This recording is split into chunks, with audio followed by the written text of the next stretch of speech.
welcome to QI, where tonight we're looking at everything in the kitchen but the sink. Joining me at the breakfast bar, cooking with gas, Jason Manford. Sharp as a knife, Victoria Wood. Pointless as a spoon, Richard Osman. And I got this fork off Alan Davis.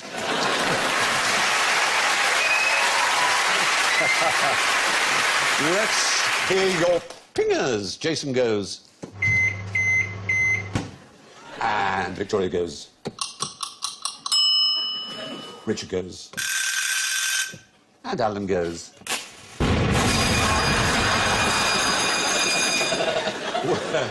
We're having a kitchen supper tonight. Which of the following do you fancy? Take me through these lovely dishes. They're all real. Is the buttock tongue Marks and Spencer's buttock tongue? It's your buttock tongue. Welcome tongue. Well, I'd be careful when I say that. If you just take the last three letters off tongue, you get... Oh, so like a biltong. Biltong is right. It's a hindquarters tongue, which sounds weird, but that's what it is. Biltong. Have you ever had biltong? No, I'm vegetarian. Ah. Meet Alan. Oh, He's a vegetarian too. biltong not vegetarian? No. It's usually sold as ostrich biltong or dick biltong or some... I know some other animal, but they found in 2013, a very recent study, that 2/3 was incorrectly labelled. So horse biltong turned out to be beef biltong. And you can eat. Disgusting. Revolting idea. I think if you're eating that, I don't think you have to worry about what animal it's come from. Like, what is it? The bottom? It's dry. Well, it's the dried hindquarters, but it's called tongue, I think, because it's the shape of a tongue in the way that it's dried, rather than it comes from a tongue. Biltong, buttock. So does it have the actual... The hindquarters, which are buttocks on an animal. But does it have the arsehole in it? Not the... that's in hot dogs. Has it got a tube? They save that for hot dogs and pork pies. Yeah. So you can have beef, horse, impala, wildebeest, eland, giraffe and kangaroo biltong, apparently. Wow. Very nice. So that's a good one. You started. Cleftico, that's on a menu in a Greek restaurant. Yes, Cleftico, exactly, it does exist. And it was originally called Kleptico, which might give you a hint. Kleptomaniac. Kleptomaniac. Kleptos is a thief. And it was anti-Ottoman Empire bandits who lived in the hills. And they made up this dish, so it was named after them. It's a thieves' dish. But it's quite elaborate for a bandit person to be doing. They were. You should see their soufflés. They were extraordinary. Actually, soufflés brings us all nuns' farts. When you pop one... Why specifically a nun's, though? I mean... Nuns' farts smell like soufflé. Keep up. Just giving you that. When he gives you one, give it here, grab it. Take notice. A lot of French dishes have, or indeed European dishes, have their pumpernickel as a devil's fart. Pump, fart, nickel, old Nick. And that's a bread. So they have rude names. And isn't there a cheese which is angel's tits or something like that? You can tell which ones are farting from their pained expressions. All of that's like the Castle Dad's Army on it. I think out of them all there, I'd Which say one? she's definitely farted and the rest don't know yet. Look at the smile. Look at the smile on her face. That's a massive ball and they all just put their faces through.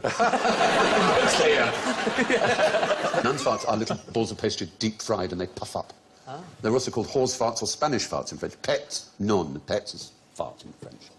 These days they've disappointingly been renamed as nuns' puffs. Or possibly puffs, I don't know. It's hard to tell. Bishops. Bishops, yes, exactly. Well, pocket soup. How could you put soup in your pocket? It's crazy, right? It is, it's insane. There must be a way. Yeah. This actually is soup that has been... Solidified? Yes. Reduced Reduced? into a sort of, basically, an early version of a stock Condensed. cube. Oh, right. And then you reconstituted them by adding boiling water, as you do with your classic stock But why cube. would you put it in your pocket? To travel to Keep work? your hands free. But you know when you leave, like, a fiver in your pocket when you put it in the wash? Yes. That'd be awful if you left some pocket soup in your... The whole wash would come back as consommé. Most unfortunate. Treacle. Treacle. Anti-venereal treacle. Wouldn't want to lick it off. You're right. It sold much better than pro-venereal treacle, didn't it? Yes. It really did. Yes, The two great treacles. The word treacle has had an interesting history. It now means... It used to mean any sort of medicine, didn't it? Or any sort of... Even without a computer in front of you, you're good. Have you got one hidden under there? No, I'm very impressed. You're absolutely right. A treacle was generally any kind of specific against diseases and things. Or a term of endearment. Weird. Treacle. Oh, yes, in EastEnders and that sort of thing, isn't it? All right, treacle. All right, anti-venereal treacle. That's what we call some of those characters. Anti-venereal treacle. It's your auntie venereal. Treacle. You coming for your cheeks, I mean, dear? There's someone in America, Veruca's quite a popular name. Really? Because People of copy it because from of Charlie and the Chocolate Factory. They don't know. They don't call Verucas Verucas in America. Oh, so they don't know it is actually... They don't know it's an Veruca's awful salt. thing. Yeah. Brilliant. I'm so pleased. They don't call chlamydia. Yes? All you need to do is put it in a popular children's book as a name. Brilliant. Before you know it, It would be one of the most popular Barack names. Obama will have a daughter called Familiar Obama. Which brings us to dog and maggot. Does it? Well, it doesn't necessarily. It sounds like rhyming slang for someone of my persuasion. Taggart. I was going to go with the ITV show Taggart. Oh, right. There's been a murder, dog and maggot. A Scotsman in the mist. See what I did there? Yeah. If I would say hard tack to you, does that mean anything? Chips biscuits? Very good. Ship's biscuits are known as hard tack. And there's a famous scene in the battleship Potemkin. Do you remember, if you've ever seen it? No. The Great I'm a Ivan Stone vegetarian. movie. That's going to be an answer to a lot of questions. No, I'm a vegetarian. The Potemkin was a ship in which there was a mutiny. And there's a scene of them cracking open a ship's biscuit and the maggots. It's really horrible. And this is a British biscuit called dog because it was the consistency of a dog biscuit. And maggot because it had maggots in it. But it was in the First World War, it was part of the ration. God, I think I'd rather eat the cutlery. That choice came up. Let's have a chew on this knife. Don't worry about it. I think I'd like one of Do you like spoon? Rather than having all the prongs and a line, why can't they be in a kind of a square shape? So you've got to find a... Do you know, hold that thought. Because we might be coming on to that later in the exam. Wow. Yes. It might come up. Sir said it wouldn't come up this term, but it might have come up. I'll revise that. Yeah, OK. So that's your dog and maggot. We're left with the kunga cake. Sounds African. Very unlikely. It is African, but you're very unlikely to get this. Is it a cake? Well, it's... Is it going to be dung? It's Oh, not yeah. dung, It no. sounded like dung. It's animals, but tiny, weeny animals. Termites. Even smaller, actually. Ants. Midges. Oh. Midges. Midges. The midges, they come out from the river in their mating swarms. In such numbers, they gather them and press them into a cake. How do they gather them? Well, I guess they're sort of with a net or something, Good. something like that. It's about time they got the Just Desserts, those little sons. And they're always talking these days about using all kinds of insects and things for the future of the human race. Protein, insects and... No? No, Yeah. I'd- Do you remember I had an ant on this show once? I do remember and having that. I got a bit of its sort of carapace, and it was just for the whole show. I had it caught in the back of my throat. It I was like that with disgusting. Deck.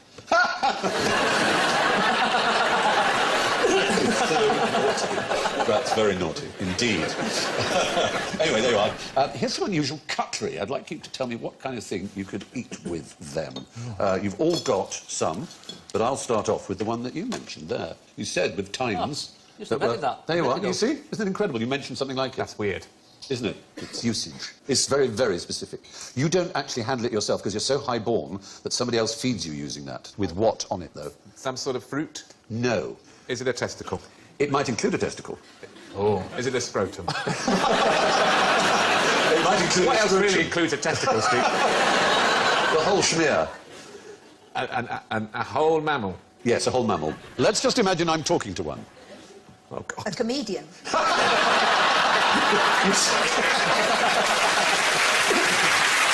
No, a cannibal. It's the point of human human. being. Oh. Yours is a reproduction sold as a souvenir item on the island of, or islands of... White. Man. You're more accurate if you said the Isle of Man, I would have thought. We think of the Cannibal Island, it was part of the British Empire. It was- Oh, Guernsey.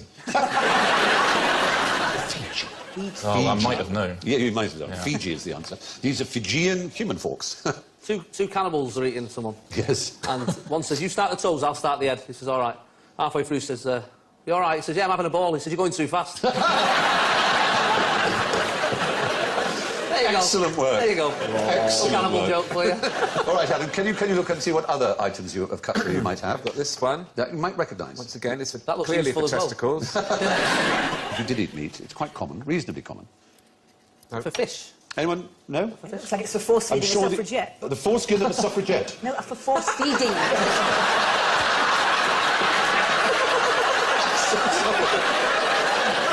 I'm so sorry for force-feeding Emily Davidson. Yes. That's what Batman used to say, with a foreskin of a suffragette. Foreskin of a suffragette. Yeah, Batman. All for clenching a nose. I'm sure the audience knows. Would you like to shout out? They all know that's for l'escargot, it is for snow. is it? You clench the shell and then you use a little winkling fork to get the flesh out. So there you are. And what have you got, Victoria? I've got that. Now that is interesting. You've also got a bowl. I'm sure there's like one in my mum's drawer, or one of them. Yes. I've seen that. That's the only one I've seen. Is that your the rest mum's on the, drawers. On my mum's drawers. It's a Does it rest buffet. on- does it rest on buffet a- spoon. No, it rests on the side of the plate, bowl. yeah, on the the- most on the bowl. useful thing, Brilliant. Oh, that's good. usually things for this substance are wooden with a sort of dome on the end and grooves around them. Honey. Honey. But this is even better for honey because you pour the honey into the Yeah. bowl or whatever, keeping it on top of that other bowl, Yeah. and then where do you put the spoon without stickiness? Yeah. You just simply put it back on. I think other people have got more cutlery than me. This, which is a Very strange hard. If you guess that, spoon with I'll holes give you in 100 it. points if you guess what that is specifically for. Oh, it's for Cocoa Pops, so you get the milk at the bottom. It's a It chocolate would thing. work as It would. that. It's actually very specifically for terrapins and turtles. I don't usually eat them. You're a vegetarian. Exactly. Oh, I see. The flesh is delicious, apparently. Okay. The giant turtle, famously. Aren't they protected, Or tortoise Stephen? You're not turtles. supposed to be Oh, chomping gosh, away no, on them. absolutely not. No, the Ridleys and Well, the why are you those- saying we should kill them? And eat No! Why are you giving me cutlery to damage We territory? used to. No, it's a weird thing to say on television that we should eat turtles. I take it back. No, we definitely shouldn't be killing them, obviously. But they're delicious. But there is a special piece of cutlery for them. And We apparently happen they're to have some cutlery for them, and they're Just delicious. in case. And, Jason, what have you got? Oh, now this is interesting. Don't look at your reflection in it. That'll only upset I wasn't. you. I was seeing if that was what was unusual. Oh my God, it's Tom Selleck. All the people. Have a grip and a twist. Okay. Oh. Ah. It turns. It turns like that. Yeah. Is it supposed All the to- way. You can Oh, go all the way. yeah, Okay. yeah. Oh, and then it just becomes like. It's broken. It's a breakable spoon. Brilliant. No, but look in the spoon end, the ladle end. It's hollow, Yeah. Oh, inside there. so you could fill it with something. A message. Hot water. Hot Oh, water. no. Oh, I was going to say turtle blood. Oh, I see. You fill it with hot water, and it's a gravy spoon that keeps the gravy nice and warm. Stop it. like That can do it. Richard? Great idea. Are we going to have anything that you can eat testicles with? They may be coming up. There we go. There we go. Yeah, now what's that? With that. Are they holes in the end? Yeah, little perforations. You see, you've learnt from your little thing. There are perforations in the ladle itself, in the spoon part itself, the bowl. What about the other end? It's got a little hole in it. Ah. So what could you do? Well, You could hang I'm it. going to insert it into the backside of a turtle. Just there. And then I think, you tell me if I'm wrong, you squeeze, is that right? You squeeze down in the shell, and out it comes there, then you've essentially got yourself a smoothie. Is it a turtle blood smoothie maker? It's so close. If I said the word mate to you, would that mean anything? Have you ever travelled to an area where you drink mate tea? Audience? Argentina and Peru and various other places. Of course. It's called mate. There we go. Got that sorted. So basically, it does a marvellous job. It stirs the leaves and allows you to drink the tea all in one without needing a strainer. Oh, like Oh, Oh, it's so a you- straw. so It's a straw. You suck it up. Oh, that's so good. It's an Argentinian mate spoon. Now, what attachment would you expect to find on a Swiss student knife? A pot noodle opener? Very good. How many attachments do you think? How many? 12. 12? 40. One. Oh, you win. It's 2. Oh, very good. It's only 2. Just Yeah, 2 I'll say blades one. on a student knife. Yeah, There I is suppose he doesn't one. need a corkscrew, does he? It doesn't really need a corkscrew, no. If it was a British child, yes. Yeah. And you need a little special shot glass for Jaeger bomb. The whole works, basically, for your average British child. Except QIVs. Pocket knives were originally imported from Germany in the 1890s, but then a Swiss gentleman called Karl Elsener won the contract to make them locally, and every member of the Swiss army had to get one, and considering that was all men were members of the Swiss army, that was a very valuable contract indeed, as you can imagine. Did people actually get killed by them? Or were they just for cutting ropes and... I think they were just for general use. I don't think they were for combat, for hand-to-hand combat. Yeah. Yeah, you won't win that, will you? Just Yeah. wait there a sec, let me get the right one. Corkscrew, for God's sake! Wait there! It wasn't red, the original, as you can see, it was black with a wooden handle. The screwdriver was so soldiers could actually dismantle their guns. That's what that was for. Then there was the schoolboy knife and the farmer's knife. His big break came in 1897 with the officer's knife. And that's really when we begin to go into Swiss you're Army talking. territory. Now you can see there's your classic formation. And they make up to 65 million a year. That's huge. Wow. Well, you've seen some shops which just have a window full of nothing else, don't you? Yeah. Getting a big one that slowly opens. I've got one of those. I bought one. Yeah. I bought one for a shop that's going out of business. One of those ones that just opens and closes. It's really good fun. Just plug it in. It's really, I can sit, watch it for hours. You've not got a television. Yes, but I'm always on it. I don't have that channel. And now, QI.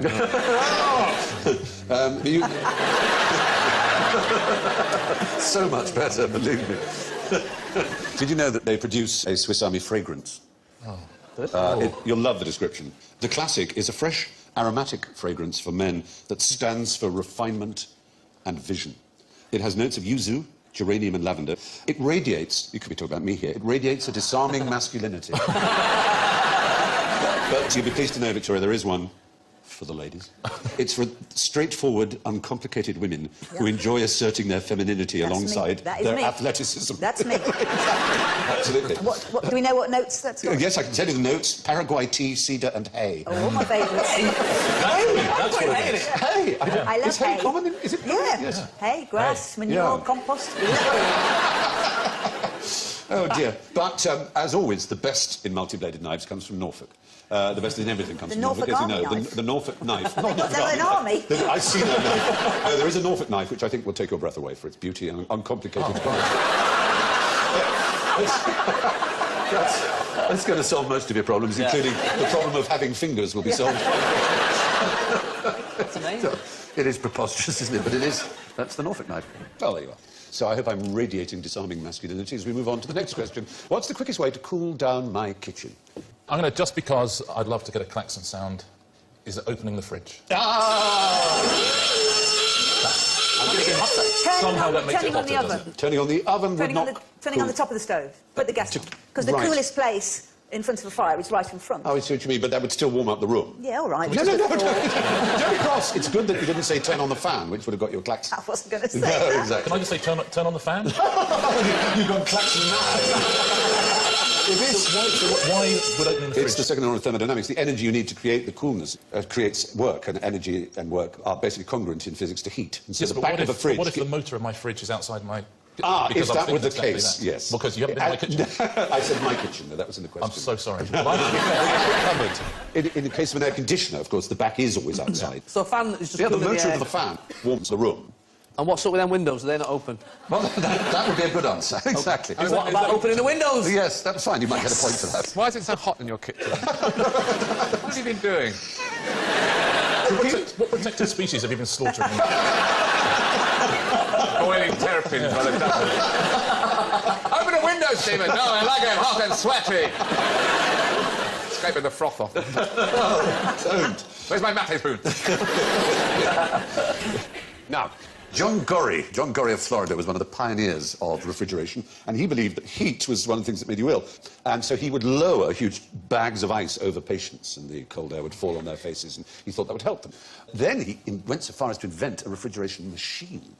And this outraged the huge industry that towed and transported real ice from Canada and other places into New York and so on. And they had a successful campaign saying that artificial ice didn't work. It wasn't proper ice, and it would never work properly. And he died in poverty. In the supermarket, there's a bag of... you know, you buy bags of ice. Yes. There's one ice called extra slow-melting ice. What? I know. Has it got salt in it? What could it possibly... And then in the thing it just says, ingredients, water. But it also, That has a best before on it, legally. It's fantastic, isn't it? So, if you leave the fridge door open, the room will actually get warmer. Which breed of dog makes the best kebab? You need one with an opposable digit to make any kind of sound. Hey, very good. What about a sheepdog? Whoa! I was going to say sausage dog, so I'm glad I went with that. Oh, dear, oh, dear. What about a kebab dog? There isn't such a dog, fortunately. There's a shop near me, there's a takeaway near me called Kebabish. And I like it because it sort of sounds like the guy who owns it. Even he doesn't know what's in the meat. What was it? I don't know, just Kebabish. It's funny you say that, because doner kebabs, I mean, have come under scrutiny lately. The average doner has 1,000 calories, half a woman's recommended daily allowance. Wow. Even a woman called Donna. Even a woman called doner, in fact. The worst have almost 2,000 calories. An average has 98% of the recommended daily allowance of salt and 148% of the recommended daily allowance of saturated fat. I know reading those out was supposed to put us off, but I could kill for one now. It did sound a little... All the stuff about saturated fat sounded... Ooh, yeah. It is. That just sounds like a bargain. If you're getting 98% of your salt, it means you don't have to... you don't have to get it anywhere else, do you? doner kebab? I mean, because it's Turkish for a spit, generally, going round thing, a rotisserie. Because the standard kebab is like on a skewer, isn't it? A shish. A shish. And I never knew you could pull them off the skewer before you ate them. When I was a boy, I was thinking like that, and I go... and then I saw someone just pulling them all off. That's how the Queen eats them. Yeah, I'm sure she does. So, do you have dogs? No, I don't like things that don't talk. You don't like things that... I love that I don't rule. like things that don't make jokes. It's a really good rule. It Yeah. excludes some men, obviously. Yeah, I can see that as well. Because we are literally speaking about a breed of dog that has since gone out of existence. It's no longer bred and it's become extinct as a breed. But it used to talk. No, sorry. We're conflating, unfortunately, here. It was a spit dog, a turnspit dog. It was actually bred... Spit the dog. There is one. Spit the dog. It's a really cute... It's a cute breed. Look at it. Isn't it cute? Not cute. No, it's Weird. not. It's like a Star Wars dog. Oh, I think it looks lovely. This is a stuffed one in Abergavenny Museum, I ought to say. The taxidermist has bollocks that right up. It's wrong. Stuffed with feta and vine leaves. Their job was to walk round keeping the roast meat on a spit evenly cooked. They were actually bred for that job. They were inside a wheel, and they turned the wheel, like a hamster in a Ferris wheel. And it worked beautifully well. And on their day off, they would get taken to church and used as foot warmers. That was the life. Sounds like they went into extinction through choice. I've had enough of this. Come on, dads. Yes. And Queen Victoria kept retired ones as pets. She actually liked them rather a lot. It's a nice thought, isn't it? It looks sad. Well, yeah. It's dead. Because it's dead. Yes. There were, in 1765, estimated to be 3,000 turnspit dogs in Bath alone. Not everyone liked them. William Coatsworth of Gateshead wrote that he had got rid of his turnspit to keep the dog from the fire, the wheel out of the way, and the dog prevented from shitting upon everything it could. That's the problem. You don't want poo. That's Northerners for you. Who wants to bath alone anyway? Yeah, nobody wants to do that. Who wants to bath alone? Oh, what a lovely saying. When did you last bath alone? I don't bath. Ah. Please tell me you shower. I shower. Good. I can tell you. I know. You smell disarming masculinity and hay. Well, that's your answer. Turnspit dogs. They got hot during the working week, and on Sunday we used as foot warmers. Now, when Koreans went into space, what did they take to chow down on? You've got a bowl, Victoria, and I've got a you can bowl. eat some. Full, It is blimey. quite a strong smell. It really is. They took that into space? Yeah. Was that to get rid of it? It is a bit smelly. It's actually Let's delicious. hope there's nothing. Korean astronaut food. Well, they developed a special breed of it for astronauts. I think it's got cabbage in it. It's mostly cabbage. It's almost like a kind of sauerkraut.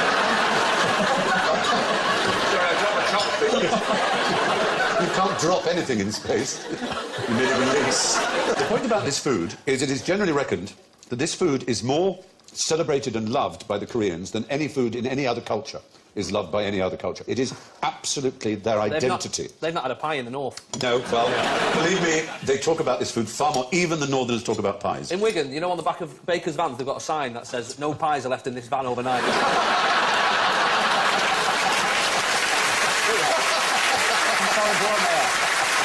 That is very good. But if you would name this food, I'd be very impressed, because it really is the essence of Korea. They really are obsessed with it. Have you ever heard of it?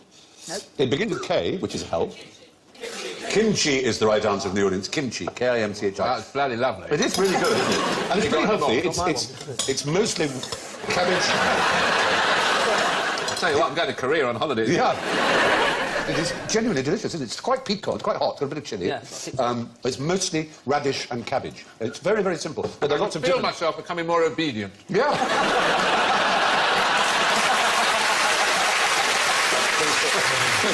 Finally! At last! You know what, though? Tell me. You know when you want the second one? Yep. You don't really. It's just too... Yeah. They eat 2 million tons of this a year. Each? In South Korea. I think that would be... Even that is too much. Some make their own and bury it in a sealed jar over winter. Others have special kimchi refrigerators. When you open the door of them, they eat them. It is quite hot.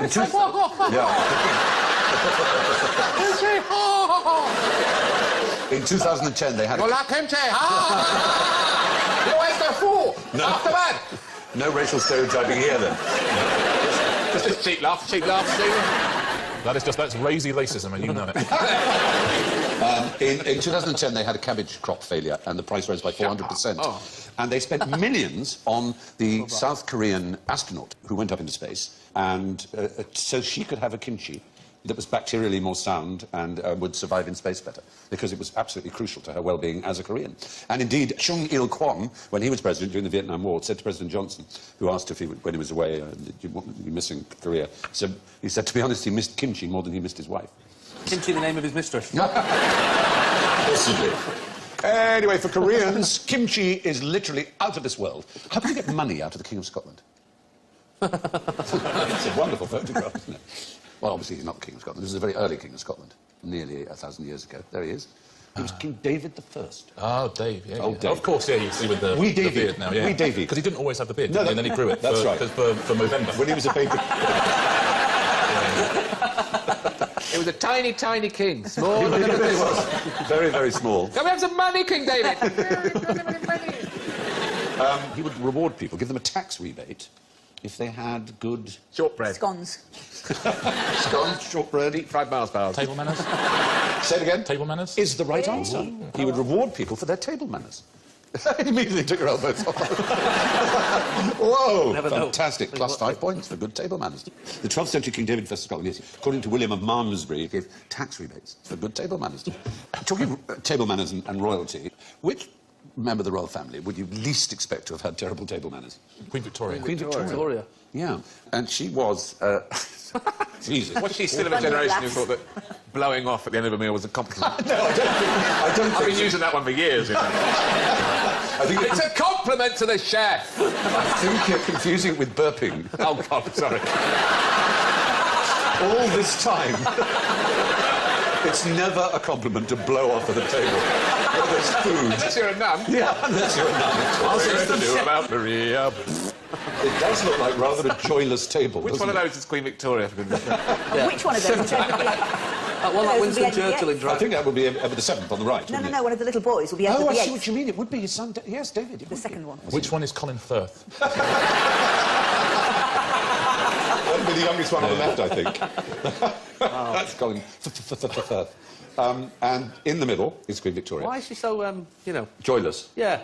Well, she was not amused, if you remember, ever since her Yeah, husband no, but died. you thought once she's at the table with her family, she'd bloody smile. No, she was... Brats are so annoying when you're having your brats. Especially When she's like that. she was a large woman, and she was only 4'11" high. Can't even know. Kind of know. She stood up there. She's No. like 12 stone. But she weighed 12 stone, is exactly what she weighed. She had a Which is 50-inch waist. 50-inch. Well, her bloomers were 50 inches. As collected by Norman St. John Stevens. Oh, I didn't know yes, he that. did. He collected Victoria's underwear. Literally. Not Victorian, but Victoria's. And he started the lingerie shop Victoria's Secrets. didn't he? Yes. That's what he sells. I've never been in, but I presume that's what they're selling now. Presumably it is.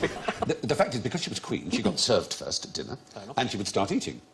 And she would get through 14-course dinner in half an hour. Wow. And once she'd finished, everyone else had their food taken away. Brilliant. And she would just gobble away at incredible speed. Lord Hartington, who was one of her courtiers once, was heard to shout at a footman, "Bring that back!" She was so angry at the fact that by the time you just got your soup spoon in, she was going, "Well, that was very lovely." And her doctors became concerned about her obesity, and they recommended Benger's food, which was one of these supplements. And this was a thick, milky gruel, often given to invalids and the elderly. So she agreed. She took it on top of her normal diet. Were you worried she wasn't going to fit on the coins? That's a brilliant idea. Let's just get a little bit of the middle of it. Coins got bigger and bigger and bigger. Huge coins. A whole penny for 10. The lavatory doors were vast to spend the penny. Oh, well done. Now, here's the skull of King Richard III. But what can you tell me about his table manners just by looking at it? Well, he's very good at eating Toblerone. Anything else you can tell? What's unusual about his teeth compared to ours? Space for straw. That would Space be. for straw. Notice your teeth, the top row Yeah. and the bottom row. Close your mouth, naturally. Yeah. Your top row, Yeah. overbite. We've all got an overbite. Cruelly called by Billy Crystal in When Harry Met Sally, dancing, white man's overbite. But the actual overbite, literally like that, is a recent thing in human beings. And it comes after forks, because we cut up our food. And in the days when we wrenched our food, the incisors would get smoothed down more, and the teeth would fit exactly. And it shows that Richard III didn't use a fork for cutting his food, which we know, because forks were not used for transferring food to your mouth.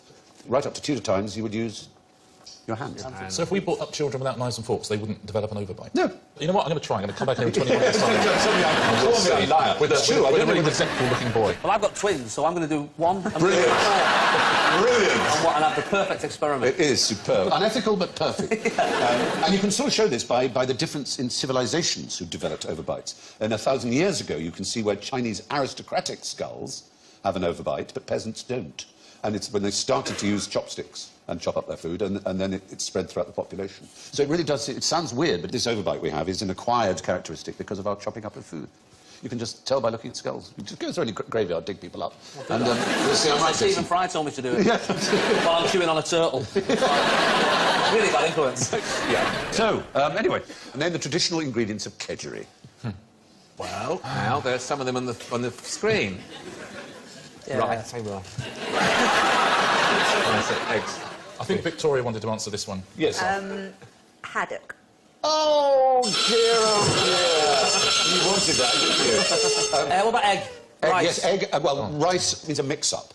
And fish is a very recent thing to be an absolute essential of kedgeree. In fact, the Hobson-Johnson Dictionary of Anglo-Indian Words, which is one of the great books of its time, it says, in England we find the word is often applied to a mess of recooked fish served for breakfast, but this is inaccurate. Fish is frequently eaten with kedgeree, but is no part of it.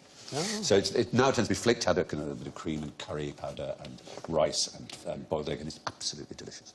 But I'll give you 100 points if you can name 2 traditional Italian breads. Oh, so tempting. Well, now, ciabatta. Already there. Ciabatta was invented in 1982, can you believe? It's that recent. Shut up. Yeah, Right, it was and- an Italian baker who was worried about the threat of French baguettes. And it's the Italian for, you can redeem yourself if you know. Baguette. That would be too easy. No, it's not really the shape of it. Handbag? Well, that's closer. It's- Slipper. Yes! Brilliant. It was a slipper, yes. He was Arnaldo Cavallari was his name, and he was a specific invention. He called it ciabatta polesano. Polesine is a part of northern Italy. So it really is very recent. Some people claim that it was around since the 40s, but there doesn't seem to be any proof of this. The name doesn't appear before 1982. Now, what can you see coming out of your kettle as it boils? Vapour. Is the right answer. Not steam. I wasn't going to say steam. No, as if you would. Because Just say- steam is... The stuff that comes out the kettle. Oh, Steam is invisible. It does come out of the really? kettle. But sometimes you see a gap. You know, you get a little gap and then you see the vapour. And the gap is steam. It's an invisible gas. And as soon as it cools, even slightly, it turns to water vapour. And that's the bit you see. We call it steam, but it isn't. Steam is actually invisible. Isn't that interesting? Very interesting. Thank you. So No, it's VI. Tell my children not to eat their food till the steam's gone. Now what am I going to say? But, I mean, yeah, in ordinary, everyday speech, things steam and steamy are, you know, manure steams and... I'll tell them not to eat manure. not till the steam's gone off. I'm glad to hear it. Did you know that in 1784 there was a kettle war Wow. between... It was between Morphy and Richards, wasn't it? And in the end, they joined together. It was all fine. It was between the Dutch and the Austrians. One shot took place on the Austrian flagship. A bullet was fired by the Dutch and hit a kettle and ricocheted off, and the Austrians immediately surrendered. So it's known as the Kettle War. There you are. Well, we have to end now with a knick-knack, which I sometimes end with. This is... Oh, this is exciting. This is a remarkable substance. It's called polyethylene oxide. And it's very gloopy, and also it reacts rather excitedly under ultraviolet light. And Alan and Victoria got ultraviolet torches, and you can point them at it. And I think we might have some ultraviolet light in this Shall studio. I point them now, sir? Yes, please do. Oh, look, see? Ooh! Now, what I'm going to try and do, I'm going to stand up to do this, it's a very remarkable effect. The effect is when you pour it, if I get it at the right angle, it pulls itself out of the flask and into here. It flows uphill and out and down again. All right. There we go. It's pulling itself up, it's pulling itself up. You see what I mean? It's pulling itself up from the bottom. If you look at the top one, wow. it's actually flowing uphill there. Did you see that? Wow. And then it thins out into a little trail of snot. I'll try that again. So we just get it. That's like when it's like when you have a wee after a Barocca, isn't it? It is! It's exactly what it's like. Oh, goodness. It's so disgusting. Polyethylene oxide. I don't know what else. What's it used for? It's a very good masturbatory lubricant. Particularly in the dark. Yeah.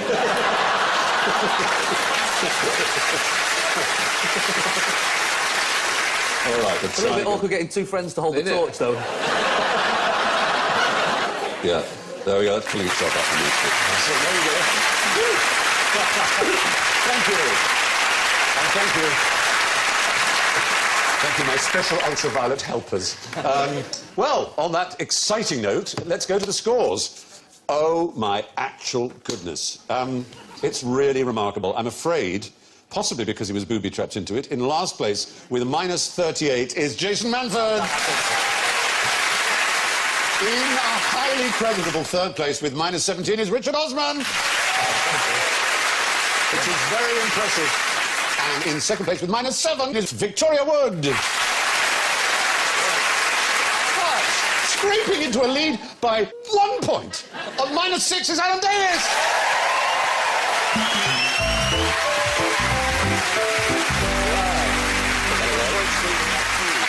And with thanks to Victoria, Richard, Jason and Alan, it's good night.